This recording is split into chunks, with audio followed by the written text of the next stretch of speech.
Bonjour mon ami, c'est Disla Léon Félix, coach en stratégie financière et business.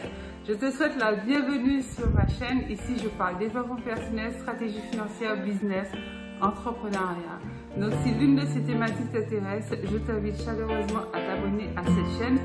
Tu peux également cliquer sur la petite cloche en bas à droite, comme ça tu seras averti par notification à chaque fois que je mettrai en ligne l'une de nos nombreuses vidéos hebdomadaires qui t'apportent du bon contenu comme celle que je m'apprête à partager avec toi à l'instant pour upgrader ta vie, sécuriser tes finances, augmenter tes revenus et surtout atteindre ce niveau de sécurité, de sérénité, de bien-être auquel tu aspires.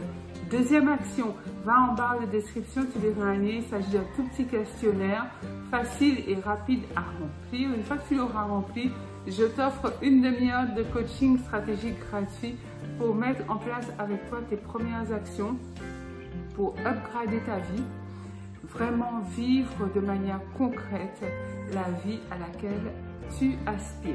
Donc sans plus tarder, entrons dans le vif du sujet. Aujourd'hui, je tiens à m'adresser aux salariés, notamment les salariés qui sont en CDI.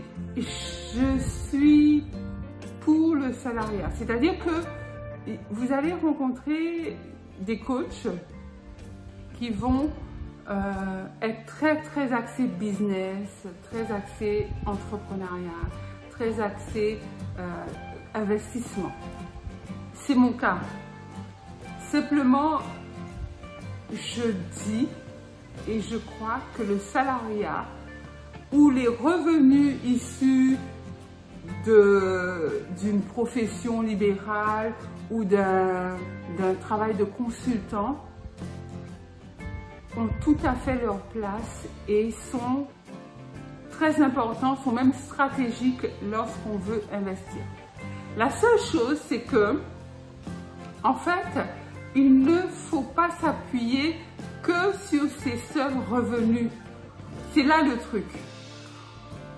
Lorsqu'on est salarié, on a tendance, notamment salarié en CDI, on a tendance à s'appuyer sur ce fameux CDI.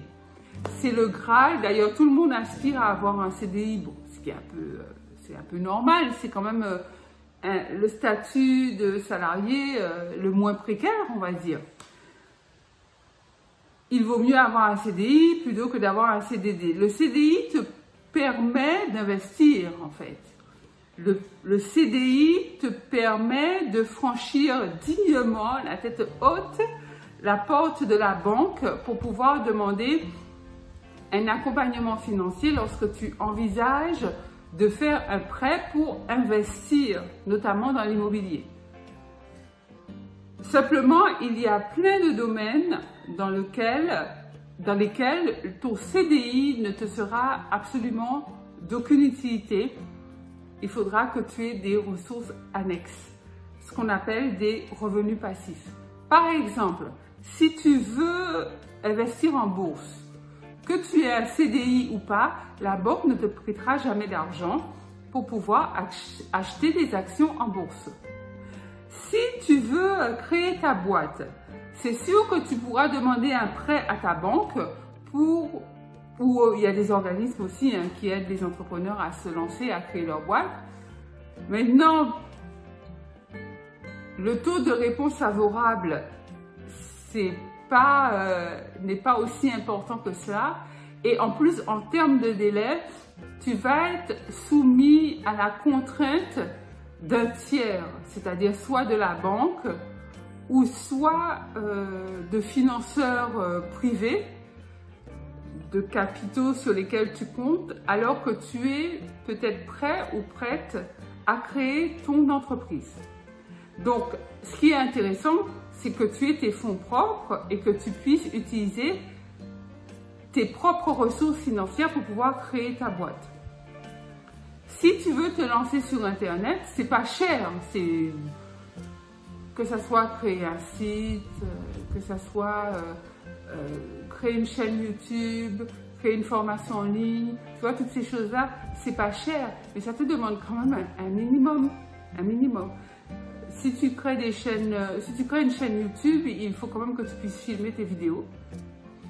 Donc, que tu aies au moins un bon téléphone avec un bon niveau, un bon micro pour que tu aies un bon son, que tu aies une bonne image pour filmer tes vidéos. Tu n'es pas obligé de les filmer en 4K, mais quand même un minimum de qualité d'image. Si tu crées des formations en ligne, il te faut pouvoir les héberger et ça a un coût aussi minime soit-il. Donc en fait, l'idée, c'est que le salariat et le CDI, c'est très bien. Ça peut être un tremplin qui a toute sa valeur quand on parle d'investissement immobilier locatif, ça oui, mais le reste, attention. D'autre part, le fameux statut de CDI auquel tu crois, pour moi, c'est tout sauf de la sécurité. Parce que tu n'es pas patron de cette boîte pour laquelle tu travailles. Tu travailles pour un patron. Tu travailles pour un patron. Ça veut dire que, cette entreprise, tu ne vas jamais la léguer à tes enfants. Donc, tu travailles pour un salaire, c'est sûr. Donc, tu échanges ton temps contre de l'argent. Mais une fois que tu ne seras plus dans l'entreprise, soit parce que tu auras pris ta retraite, soit parce que tu te seras lancé vers autre chose, je dis aussi, ça sera ton passé. Tu n'auras pas de fruits, tu n'auras pas de bénéfices. Les bénéfices sont immédiats en fait, mois après mois. Donc, tu en tires avantage. Donc, tu entreprends. Tu payes tes charges, tu vis, mais ne considère pas ce salaire, ce CDI comme une sécurité. D'autant plus que je te dis que ce n'est pas ton entreprise, c'est-à-dire que lorsqu'il y a des choses essentielles qui se passent au sein de cette entreprise, que ce soit des choses bénéfiques comme de gros bénéfices que génère l'entreprise, ou alors des troubles que connaît l'entreprise, tu n'es pas au courant. Tu n'es pas au courant. À moins que chaque année, l'entreprise publie ses comptes et que tu te mettes à les éplucher. Mais combien de salariés font ça? Personne. Aucun salarié n'épluche les comptes de son entreprise. Donc, de toute manière, même si l'entreprise connaît des difficultés, tu ne seras pas au courant. C'est ton patron qui est au courant, il ne te le dira pas. 2, le temps que les comptes soient publiés, généralement, il est trop tard en fait. Il sera trop tard.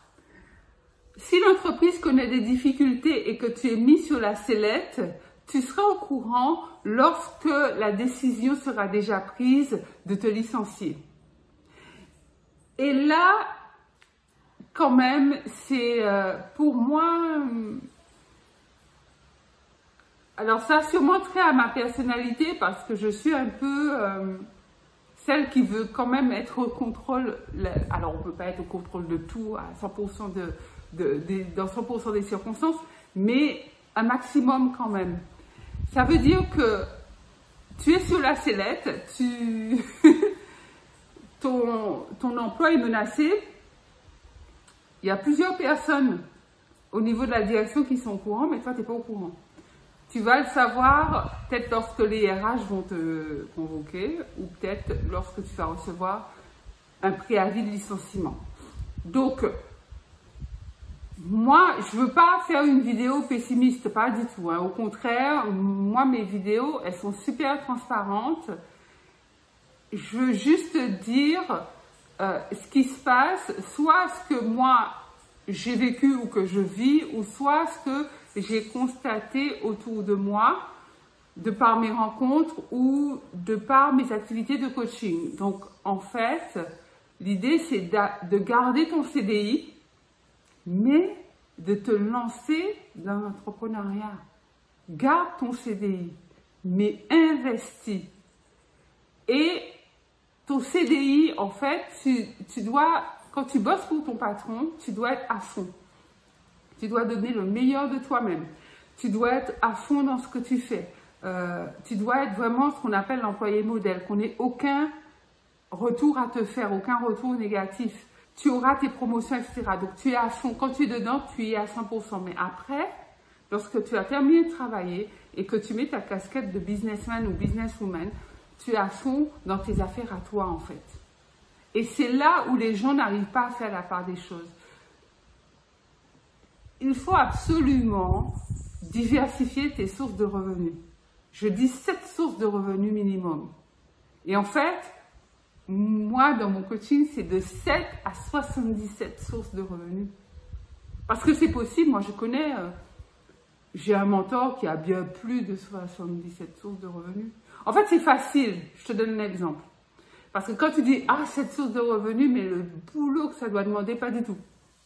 En fait, tu as ton CDI, donc tu as un salaire. Si tu investis dans un bien immobilier et que tu le mets en colocation, donc tu le loues, tu loues ce bien à 3 étudiants. En fait, tu as 3 sources de revenus. Plus ton salaire, ça te fait 4.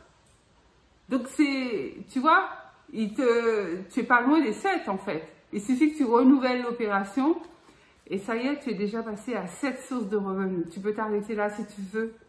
Moi, je t'encouragerai toujours à continuer, mais tu peux t'arrêter là. Tu as 7 sources de revenus et c'est ça qu'il faut au minimum. Je veux dire, si tu décuples tes sources de revenus, si tu multiplies tes sources de revenus, tu verras que on aura beau parler de crise, confinement, quarantaine, Covid-19, coronavirus, blablabla. Ça ne va pas te chagriner financièrement plus que ça. Parce que tu sais que tu n'as pas mis tous tes œufs dans le même panier en fait. Au contraire, tu as au moins 7 paniers contenant des œufs. Voilà mon ami ce que je voulais partager avec toi aujourd'hui concernant le CDI et te dire que ce n'est absolument pas la sécurité. La sécurité en fait c'est ton patron qui l'a en t'embauchant, en t'ayant recruté. C'est lui qui a la sécurité à travers la boîte qu'il a créée. Toi tu peux acquérir cette sécurité d'une manière différente en multipliant tes sources de revenus. Dis-moi en commentaire ce que tu en penses. Est-ce que tu as une source de revenus différente de celle de ton salaire?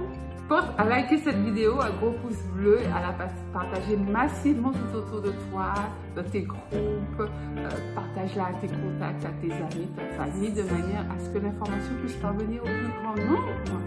Et surtout faire en sorte que notre communauté grandisse. Et tu dois faire partie de cette communauté, donc abonne-toi maintenant si ce n'est déjà fait.